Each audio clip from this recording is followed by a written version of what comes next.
বিসমিল্লাহির রহমানির রহিম। প্রিয় দর্শক, আজ আমরা একটি গুরুত্বপূর্ণ মাসআলা নিয়ে মুযাকারা করব ইনশাআল্লাহ। সে মাসআলা হলো, আমরা অনেকেই যখন নামাজ পড়ি গিয়ে দেখি ইমাম সাহেব রুকু করছেন। প্রশ্ন হলো, ইমাম সাহেবকে কতটুকু পেলে আমরা রাকাতটা পেয়েছি? কারণ আমরা জানি ইমাম সাহেবকে রুকুতে পাওয়া মানে রাকাত পাওয়া।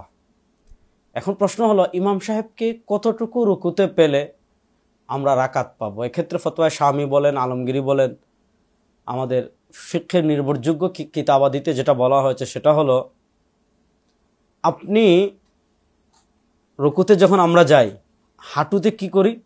হাত রাখি। ইমাম সাহেব সামি আল্লাহু লিমান হামিদা বলে মাথা তোলার আগে আমি যদি আল্লাহু আকবার বলে রুকুতে গিয়ে আমার হাত হাঁটুতে রাখতে পারি তাহলে আমি রাকাত পেয়েছি।